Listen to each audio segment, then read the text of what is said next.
नमस्कार, बेलुका 7:30 बजेको नेपाल लाइभ समाचारमा स्वागत छ। म पुष्पा केसी। सुरुमा प्रमुख समाचार शीर्षकहरू। मन्त्री परिषदद्वारा डाक्टर युवराज खतिवडालाई अमेरिकाको राजदूतमा सिफारिस। बिहिबारै मुख्य सचिवबाट राजीनामा दिएका लोकदर्शन रेग्मी बेलायतको राजदूत सिफारिस। मुख्य सचिवमा शंकरदास बैरागी नियुक्त। नेपालमा थप 11 कोरोना संक्रमितको मृत्यु। 509 पुगे मृतक। काठमाडौँ उपत्यकामा 943 सहित 1911 जनामा संक्रमण। 79,728 पुगे संक्रमित। निजी प्रायोजनका विद्युतीय कारको कर घटाउन व्यवसायीको तीव्र लबिङ। आन्तरिक रूपमा बनाए 2 योजना, सके प्लान ए नसके बीमा जाने। बाबरी मस्जिद ध्वस्त पारिएको मुद्दामा सत्तारूढ दल भाजपाका ठूला नेताहरूसहित आरोपित सबैलाई अदालतको सफाई। 49 आरोपित मध्ये 32 जनाको पक्षमा फैसला। र कप्तान उपकप्तानसँग छलफल गरेर खेलाडी वर्गीकरण पुनः हुने क्यानको भनाई। वर्गीकरण जस्तो विषयलाई निश्चित मापदण्ड तोकेर अवलम्बन गरिनु क्रिकेट विकासका लागि जरुरी भएको प्रतिक्रिया।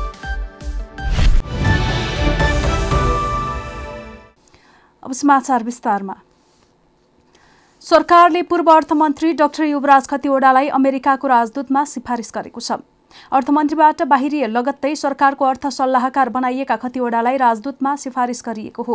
खतिवडा राष्ट्रिय सभा सदस्य पनि भएका थिए। पूर्व गभर्नर समेत रहेका खतिवडाको अब संसदीय सुनवाई हुनेछ। उनी राष्ट्रिय योजना आयोगको उपाध्यक्ष समेत भएका थिए। यस्तै मन्त्री परिषदले मुख्य सचिवबाट राजीनामा दिएका लोकदर्शन रेग्मीलाई बेलायतका लागि राजदूत सिफारिस गरेको छ। मन्त्री परिषदको बिहिबारको बैठकले रेग्मीलाई बेलायतको राजदूतमा सिफारिस गर्ने निर्णय गरेको हो। आउँदो कार्तिकमा कार्यकाल सकिने भए पनि राजदूत बन्ने निश्चित भएसँगै उनले बिहिबारै राजीनामा दिएका थिए। यसैगरी सरकारले परराष्ट्र मन्त्रालयका सचिव शंकरदास बैरागीलाई नयाँ मुख्य सचिव बनाएको छ। मुख्य सचिवमा शंकरदास बैरागी, केदार अधिकारी, मोहन कृष्ण श्रेष्ठ लगायत दौडमा थिए।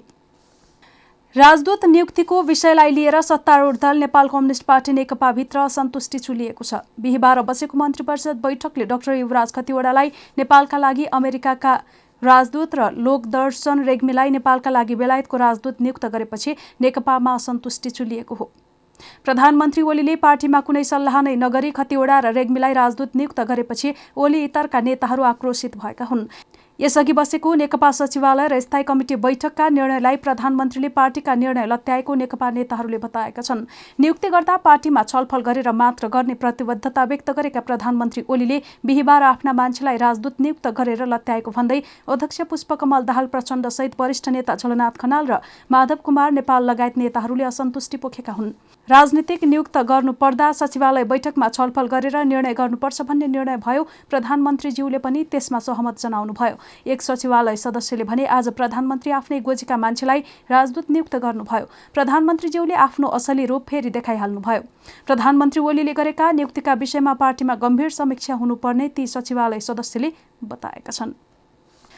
नेपालमा एकै दिन थप 11 जना कोरोना संक्रमितको मृत्यु भएको छ। यो सँगै नेपालमा कोरोना संक्रमित मृतकको संख्या 509 पुगेको छ।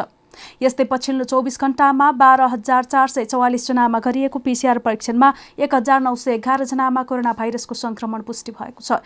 यो सँगै नेपालमा कुल संक्रमितको संख्या 79,928 पुगेको स्वास्थ्य तथा जनसङ्ख्या मन्त्रालयका प्रवक्ता डाक्टर जागेश्वर गौतमले जानकारी दिएका हुन्।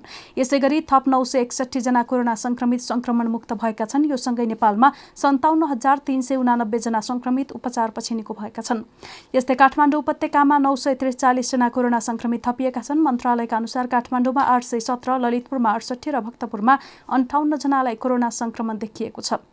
उपत्यकामा कोरोना संक्रमितको संख्या 25,103 पुगेको छ। काठमाडौँमा 20,393, ललितपुरमा 2,525 र भक्तपुरमा 2,185 संक्रमित पुगेका छन्। सरकारले चाडपर्व लक्षित सुपथ मूल्य पसल बिहिबारदेखि सञ्चालनमा ल्याएको छ। खाद्य व्यवस्था तथा व्यापार कम्पनी लिमिटेड र साल ट्रेडिङ कर्पोरेसनले देशभरका आफ्नै कार्यालय, डिपो, डिलर र अनलाइन मार्फत सुपथ मूल्य पसल सञ्चालन गरेका हुन्। काठमाडौँ उपत्यकामा सिंहदरबार, टेकु, कालीमाटी, कोटेश्वर लगायत विभिन्न 16 स्थानमा, उपत्यका बाहिर विभिन्न 65 स्थानमा सुपथ मूल्य पसल सञ्चालनमा आएका छन्। यस्ता पसलहरूमा दैनिक उपभोग्य वस्तुहरू, चामल, दाल, गेडागुडी, चिनी, नुन लगायतका वस्तुहरू सुपथ मूल्यमा खरिद गर्न सकिनेछ। यसपालिको दशैंमा चाहिँ हामीले विभिन्न प्रकारका चामलहरू, कर्णालीको सिमी, त्यसपछि दाल, चिनी, नुन जस्ता चिजहरूको चाहिँ बिक्री वितरण गरिरहेका छौँ होइन। जसमध्ये चामलमा चाहिँ प्रति केजी 5 रुपियाँ छुट दिने व्यवस्था मिलाएका छौँ भने कर्णालीको सिमीको लागि प्रति केजी 10 रुपियाँको छुट व्यवस्था गरिएको छ। त्यस्तै गरी दालमा प्रति केजी 5 रुपियाँको चाहिँ छुट व्यवस्था गरेका छौँ र मासुजन्य पदार्थको बिक्रीमा चाहिँ हामीले प्रति केजी 10 रुपियाँको छुटको चाहिँ व्यवस्था मिलाएका छौँ। कोभिड-19 को जोखिमका कारण खाद्य व्यवस्था तथा व्यापार कम्पनी, साल ट्रेडिङ कर्पोरेसन र दुग्ध विकास संस्थानले यस वर्ष एकीकृत रूपमा सुपथ मूल्य पसल सञ्चालनमा ल्याएका छैनन्। तर सबै कम्पनीले बिक्री गर्ने वस्तुहरू सबै स्टलमा पाउने गरी व्यवस्था मिलाइएको सुवेदीले जानकारी दिइन्। बिहीबारदेखि सुरु भएको सुपथ मूल्य पसल आगामी मङ्सिर 6 गतेसम्म सञ्चालन हुनेछ।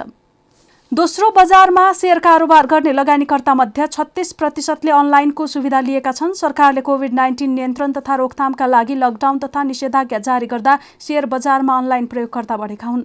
एक महिनाको अवधिमा 86%ले बढेका छन्। नेपाल स्टक एक्सचेन्जका अनुसार पछिल्लो समय अनलाइन कारोबारका लागि युजर नेम र पासवर्ड लिने लगानीकर्ताको संख्या 1,20,479 पुगेको छ।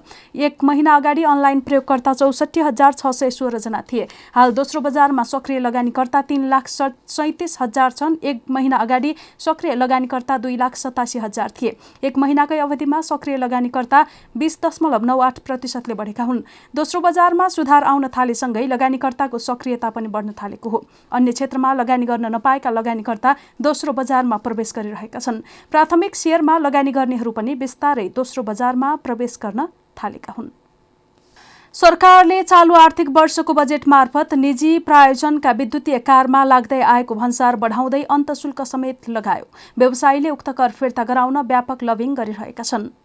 अर्थमन्त्रीबाट डाक्टर युवराज खतिवडाको बहिर्गमनसँगै निजी विद्युतीय कारको कर घटाउन व्यवसायीले तीव्र लबिङ थालेका हुन्। विद्युतीय गाडी आयात गरेर बेच्दै आएका व्यवसायीले प्रधानमन्त्री केपी शर्मा ओली मार्फत कर घटाउन दबाव बढाएका हुन्। बढाइएको विद्युतीय कारको कर घटाउन व्यवसायीहरूले आन्तरिक रूपमा 2वटा योजना बनाएका छन्। पहिलो, बढाइएको सबै कर फिर्ता गराउने र त्यसो हुन नसके दोस्रोमा एलसी खोलिएका कार पुरानै दरमा भित्र्याउने।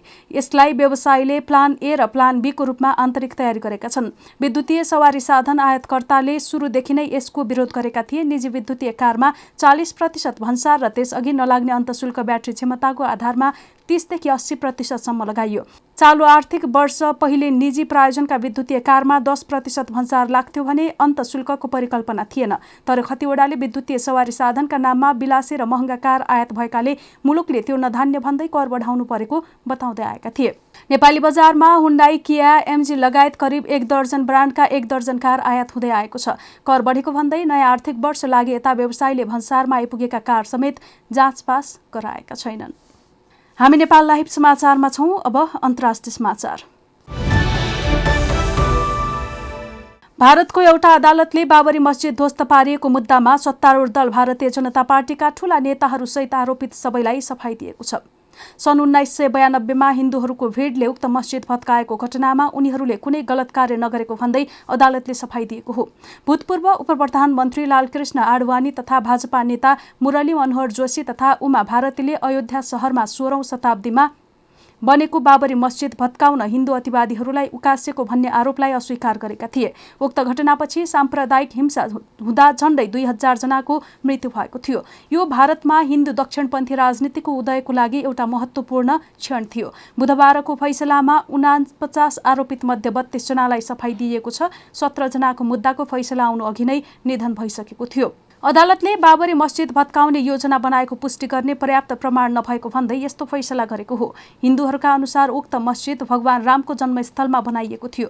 उक्त ऐतिहासिक मस्जिदको भूमि हिन्दू वा मुस्लिम कसले पाउने भन्ने जग्गा सम्बन्धी दशकौं लामो मुद्दाको फैसला भएको 1 वर्ष पश्चात बुधबारको फैसला आएको हो। नेपाल लाइभ समाचारमा अब खेल समाचार। नेपाल क्रिकेट संघले क्रिकेट खेलाडीको वर्गीकरणमा पुनर्विचार गरिने जनाएको छ। क्यानले यसअघि पुरुष तथा महिला खेलाडीको वर्गीकरण गर्दै केन्द्रीय सम्झौतामा आबद्ध गर्दा कतिपय खेलाडीको नाम छुटेको र कतिको वर्गीकरण नमिलेको भन्दै असन्तुष्टि आइरहेको थियो।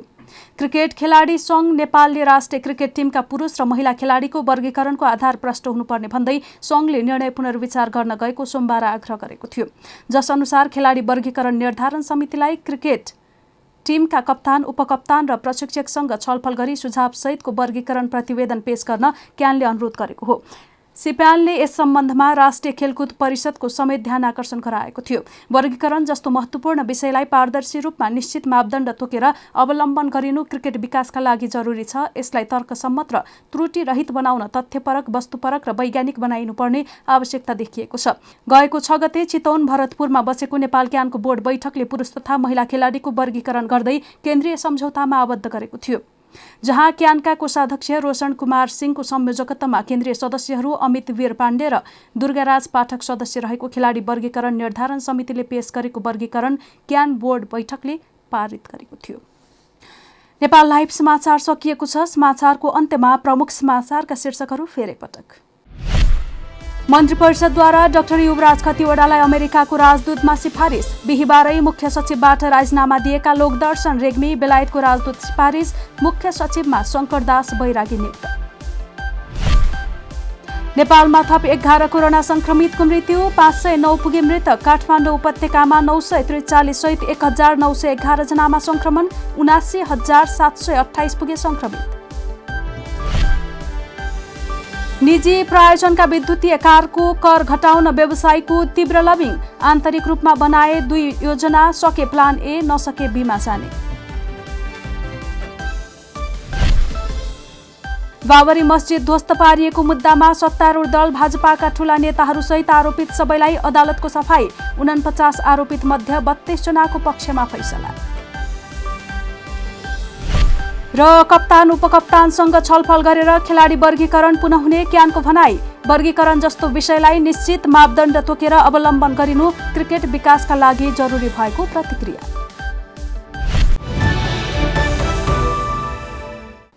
नेपाल लाइभ समाचार आज यति नै। हाम्रा सबै कार्यक्रम युट्युब, फेसबुक, ट्विटर र हाम्रो वेबसाइट नेपाललाइभ.com मा पढ्न र हेर्न सक्नुहुनेछ। नमस्कार।